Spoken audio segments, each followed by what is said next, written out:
the healing rivers, rivers of grace, coming to the healing rivers, rivers of grace, coming to the healing rivers, rivers of grace, flowing down, down, down to my soul. Love shines in the healing rivers, rivers of grace. Love shines in the healing rivers, rivers of grace. Love shines in the healing rivers, rivers of grace, flowing down, down, down to my soul. Forgiveness flows in these rivers, rivers of grace. Forgiveness flows in these rivers, rivers of grace. Forgiveness flows in these rivers, rivers of grace, flowing down, down, down to my soul. Ooh.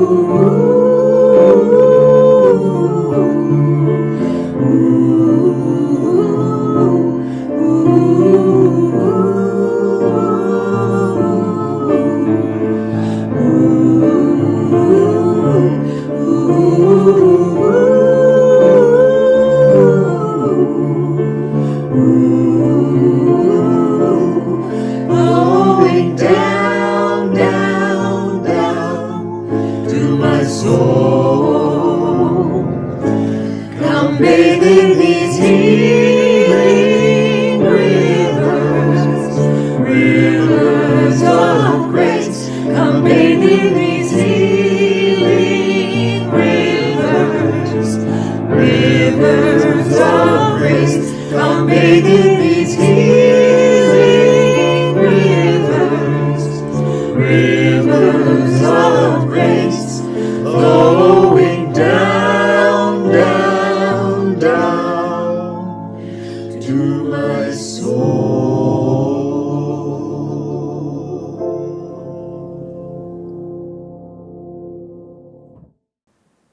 We welcome you today, whatever the circumstances of your life, in the many ways that we identify as people, and in the diversity of how we love and live. In this house of faith, we are all included as we search for truth, build community, and strive to make the world a better place for all. Our land acknowledgement. We are not the first people on this land, nor will we be the last. We acknowledge our connection to the web of all existence, honoring the past and preparing for the future. The stewardship of the original people who lived here preserved this place for our generation. We seek to be respectful stewards of this place for those who follow. Each time we gather, we light a chalice. It reminds us that we are entering sacred space and time together. It reminds us of our connection to Unitarian Universalists all over the world. Please join me in saying our chalice lighting words. May this flame be our light of friendship and love. Good morning. Welcome to our second live stream service from the sanctuary this month. We're happy you have joined us today. I am Reverend Jamie Boyce, and I have the great privilege of serving this congregation as its interim minister. As you may have heard, on Sunday, March 20th, we will reopen our building for Sunday services once again. We invite you to join us at 10:30 for a service of celebration and community. Today, we launch our monthly theme of co-creation and begin to reflect on the role of the creative impulse in our lives and discover how we are in an ongoing relationality with each other and with the world that is full of possibility. This feels especially important as we hold fear, grief, worry, and empathy for those in our world who are suffering, those in our world who are suffering in Ukraine, those who are suffering across our globe, and those who are suffering here in Hamilton. Let us settle in and rediscover the creative spark at the heart of our lives as a source of inspiration and renewal. Let us open our hearts and minds as we gather for worship on this glorious day. Number 1008, When Our Heart is in a Holy Place.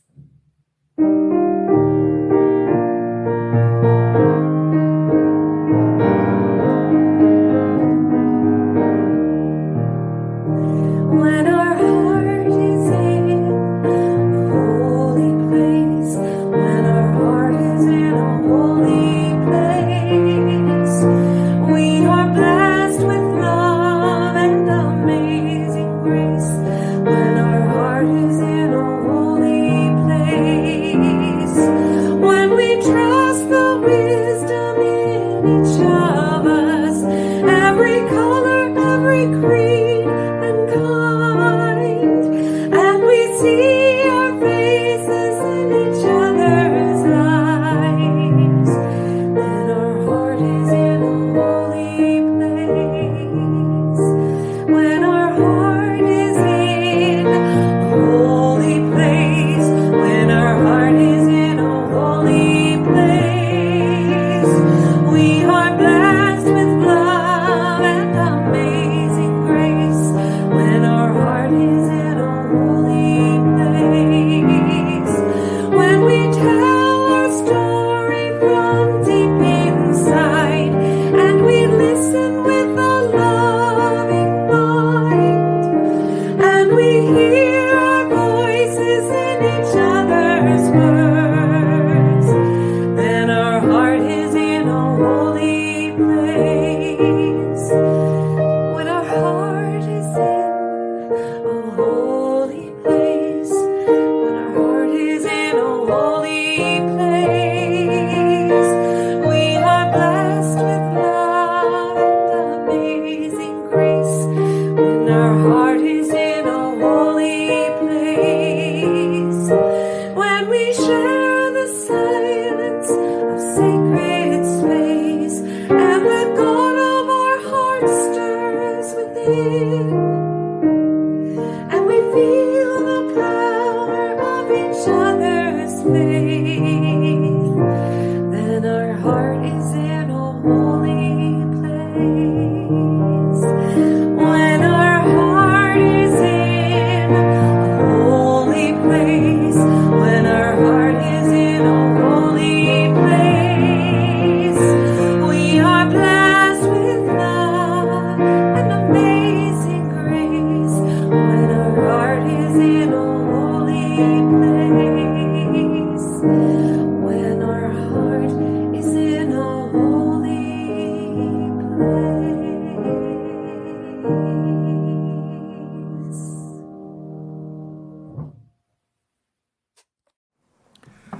Our story this morning was written by Bernelda Wheeler, a Cree Assiniboine Saulteau who was born in the George Gordon First Nation of Saskatchewan, but spent most of her life in northern Manitoba.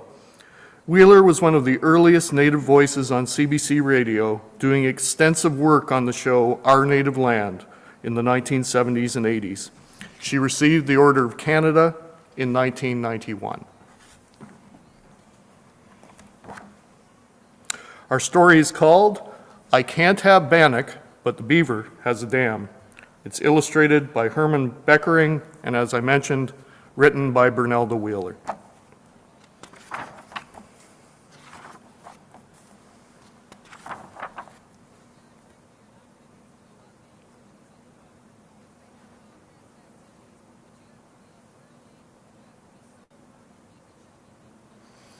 Mom, can I have some bannock? I can't make bannock. Why not? The oven won't get hot, so I can't make bannock.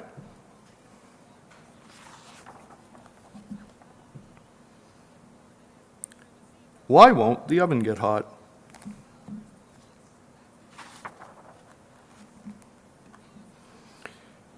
Because the electricity is off, and without electricity, the oven won't get hot, so I can't make bannock. Why is the electricity off?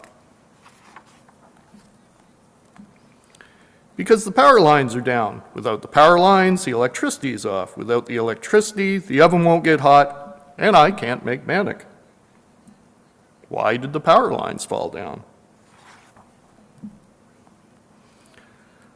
A big tree fell and knocked the power lines down. Without the power lines, the electricity is off. Without the electricity, the oven won't get hot, and I can't make bannock. Why did the big tree fall? A beaver chewed the tree, and the big tree fell and knocked the power lines down. Without the power lines, the electricity is off. Without the electricity, the oven won't get hot, and I can't make bannock. Why did the beaver chew the tree?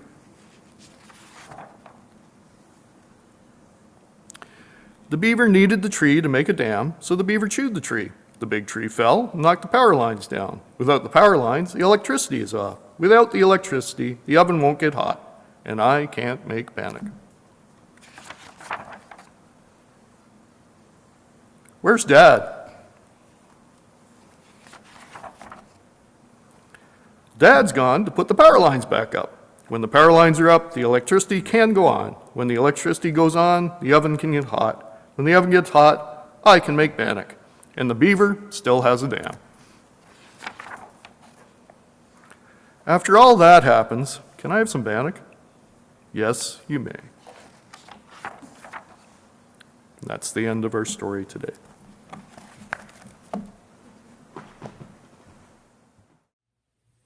Number 175, we celebrate the web of life.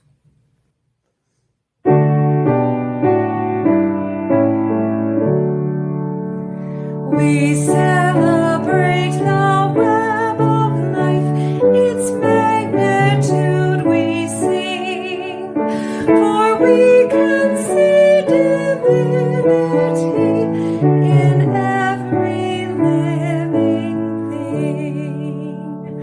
A fragment of the perfect whole in cactus and in quail, as much in tiny barnacle as in the great blue whale. Of ancient dreams we are the sum, our bones link stone to star, and bind our future worlds to come with worlds that were and are. Respect the water, land, and air, which gave all creatures birth. Protect the lives of all that share the glory of the earth.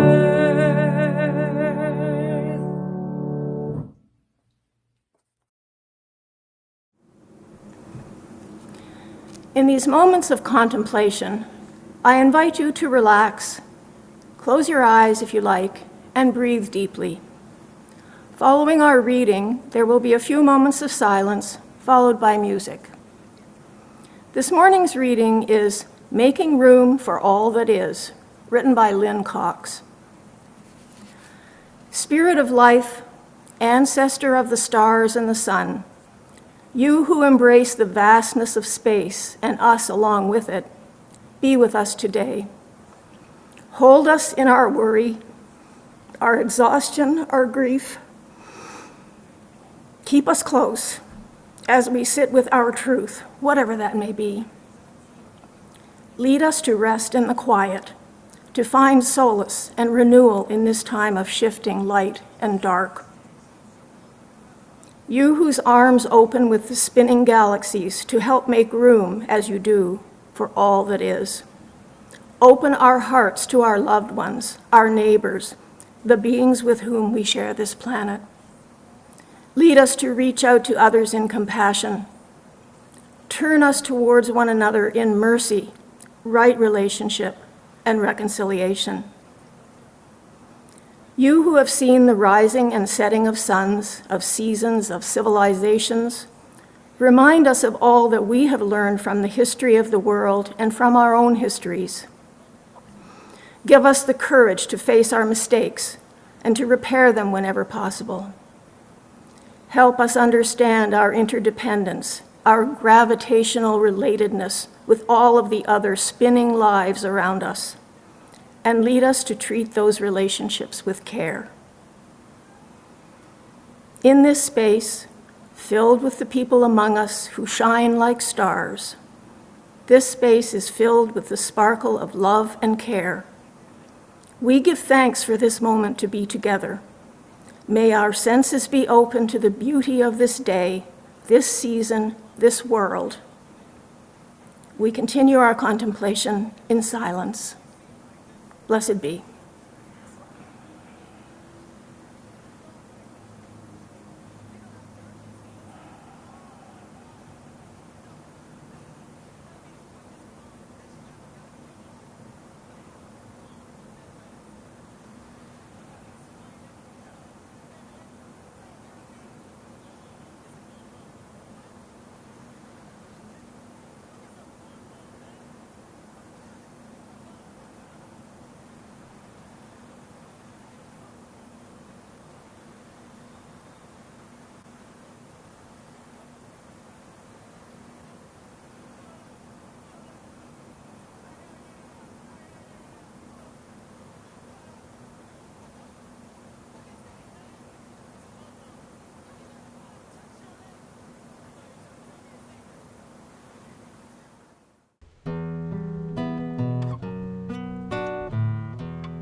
I hear the silence calling me, so softly calling me to what I have always been. I hear the silence calling me, so softly calling me to what I have always been.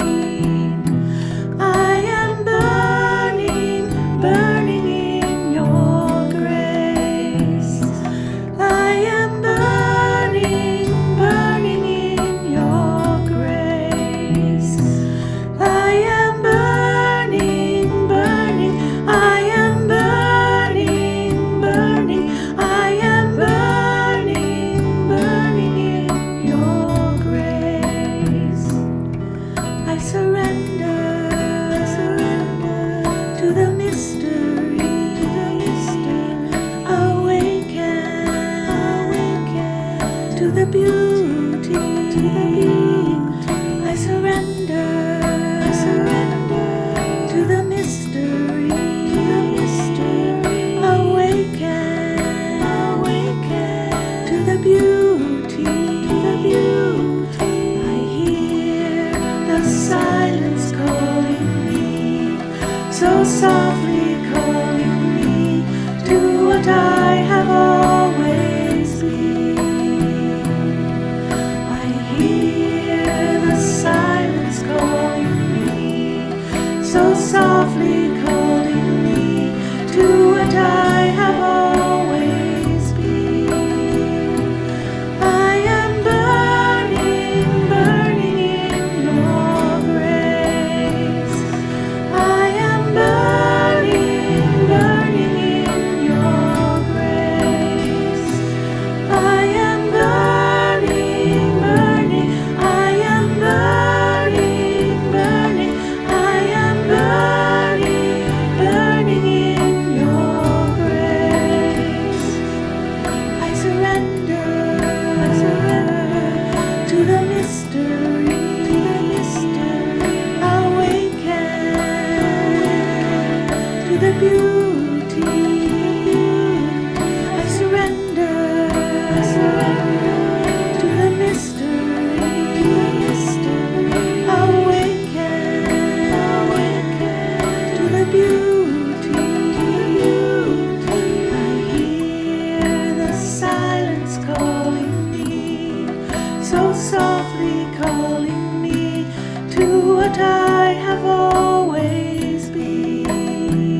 Our service today introduces the March theme of co-creation, which I was hoping might align with the appearance of spring.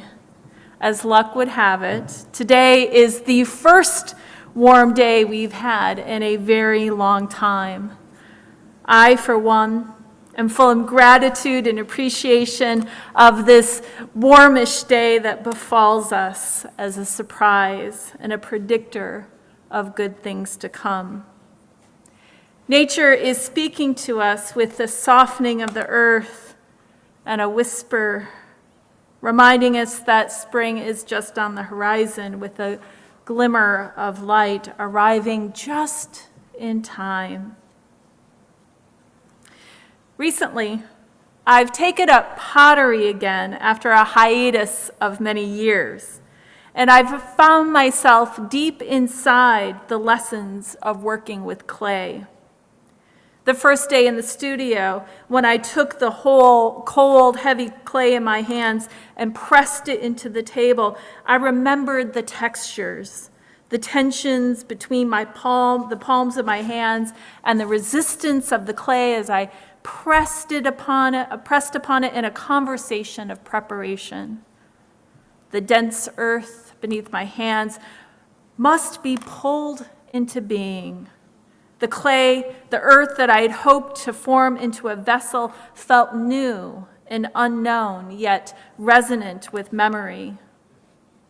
The hands that had shaped the clay some 20 years ago were older now, not the same hands as before, and indeed, I wasn't the same person either. I had high hopes for this bit of clay. I was going to make the greatest, most beautiful chalice ever made by a Unitarian minister trying to be artistic between meetings. In my mind's eye, I could see this chalice as I pressed and pulled the clay, my shoulders straining, preparing it for its transformation. I looked and glanced at the sketch I brought to class, a chalice alive like the sun blazing on a summer day, part of a series I had planned, chalices, one for each season, and it made sense to start with summer in the middle of February. This adventure into clay is an adventure into the material earthiness of being a human. And I'm reminded that in the Christian biblical story of Genesis, the human form is pulled from Adam, dust and earth, and shaped and molded by a divine presence that looked upon creation and said, it was good. In this story, humanness arises from the creative flash of a divine mystery. And the image of that mystery says, so God created humankind in their image. In the image of God, they created them. In this story, the creative spark is at the heart of human experience. It is intermingled and born in the same stuff as that divine cosmic force. This imagination, the imagination of this story, delights me even as I hold it in disbelief. I can absolutely embrace and celebrate a creative impulse flowing through us and among us. We are born as forces of creative good. Needless to say, my efforts to prevail over the softening clay, to shape it and mold it into the vision I had secured in my own wild imagination, failed entirely. As I struggled with the clay, I learned again what I already know. The clay will teach me about what it is, and together the clay and I will create something new. In the process, as I shape and work the clay, learn about the nature of clay, the clayness of the clay, I will create something beautiful. We will create something beautiful. And it may not look anything like what I came into the experience expecting. What I didn't expect walking into the studio that first day was that in the process of making a pot, I would be the one changed and transformed. And this got me thinking about our Unitarian Universalist imagination of co-creation. And I wondered, where in our faith does transformation and co-creation emerge as a theological moment? Where do our principles and sources hint at, mention, or lure us into an imagination of relational, co-creative experience, one in which we are radically changed at the root of our earthly being? We might first notice this in our seventh principle, respect for the interdependent web of all existence of which we are part, in which we notice human beings embedded in a web of cosmic relatedness, and we are called to respect that interdependence. This intrigues me, and I wonder about how having respect invites us into deep mutuality, exchange, and relational transformation. We can respect something from a distance and hold an objectivity about the otherness of the thing we respect. I wonder about that. My reading of our seventh principle is that we are not other from the web of life. We are in it and among it, woven into the story of creation, and any otherness is an illusion and perhaps a symptom of a dangerous rationalism. I long for the language of co-creation here as a way to put interdependence into action and acknowledge the transformation that is alive in a deeply relational system. When we are relational, we are changed by the experience of relating. I also notice this hinting at this lure towards transformational interdependence or relationality that is so deep. It ripples out into the world in change when we center democratic process in our communities and our commitment to democracy in the world. Democracy, when met with the responsible search for truth and meaning, is a transforming and transformative experience. Democracy is relational and co-creative when we turn interdependence into action and lead with our values. Democracy requires persistence, struggle, dialogue, and accountability for it to sustain change and fulfill the dream of the common good. Good democracy changes us as we co-create our political economy and recraft our political imagination.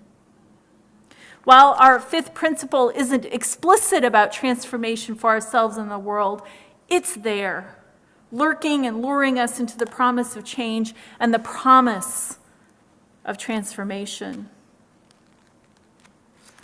And we celebrate transformation in ourselves and in the world as we dedicate ourselves to the eighth principle and the process and practices of dismantling racism and systems of oppression in ourselves and in our institutions.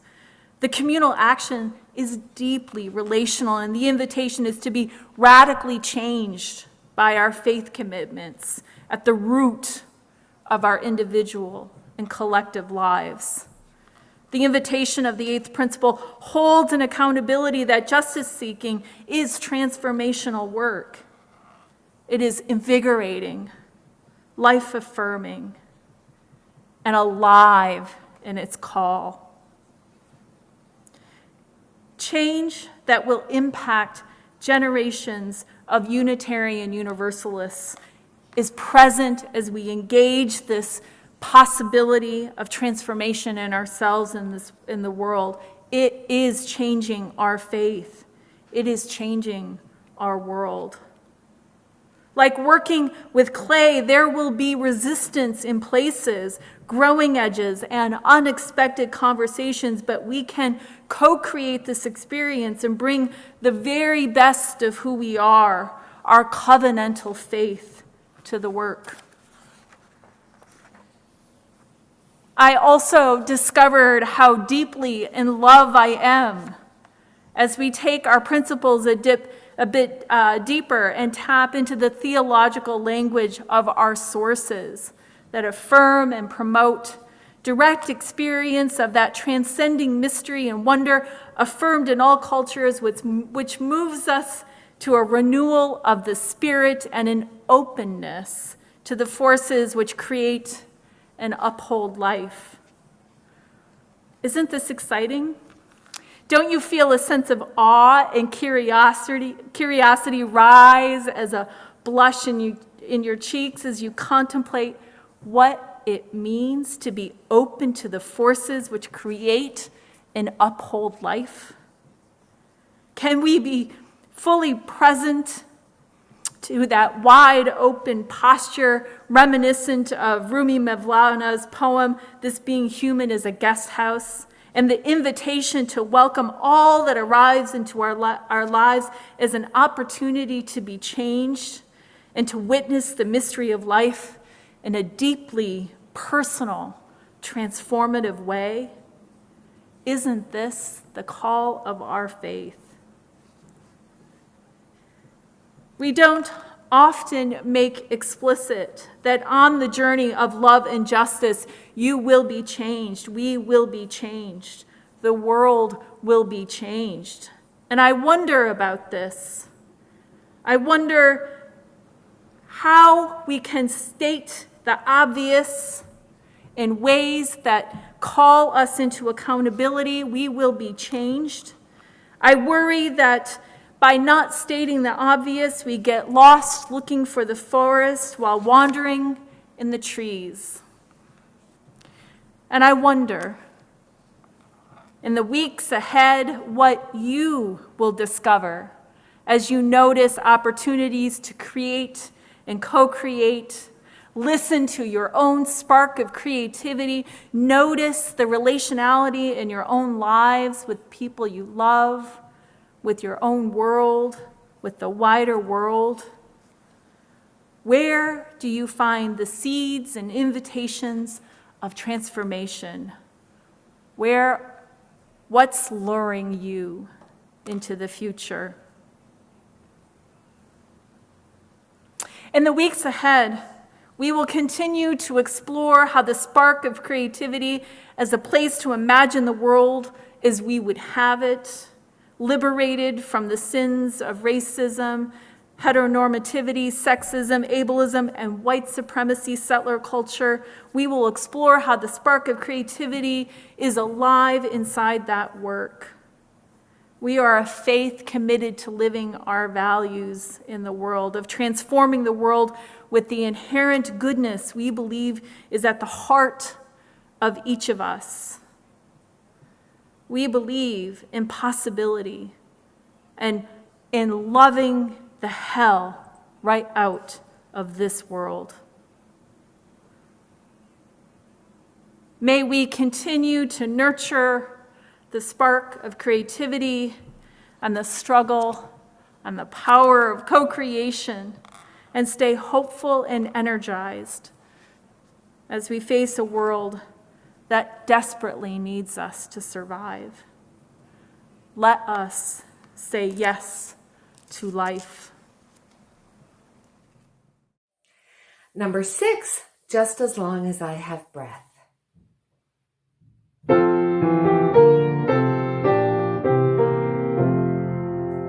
Just as long as I have breath, I must answer yes to life. Though with pain I made my way, still with hope I meet each day. If they ask what I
Beloveds, may the light of love shine down upon you and ignite your being with the spark of creativity and life.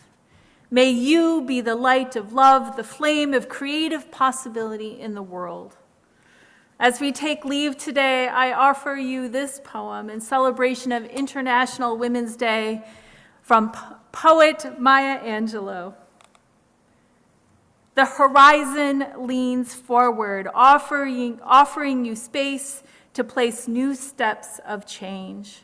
Here on the pulse of this fine day, may you have the courage to look up and out upon me, the rock, the river, the tree, your country, no less to Midas than the mendicant, no less you now than the mastodon then. Here on the pulse of this new day, you may have the grace to look up and out and into your sister's eyes and into your brother's face, your country, and say simply, very simply with hope, good morning.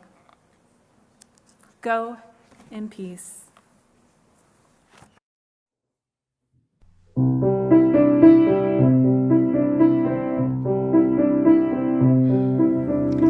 There is a love holding me.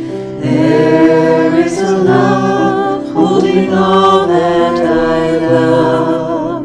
There is a love holding all. I rest in this love. There is a love holding us. There is a love holding all that we love. There is a love holding us. There is a love holding all that we love. There is a love holding us. There is a love holding all that we love. There is a love holding all that we love. There is a love holding all that we love. There is a love holding all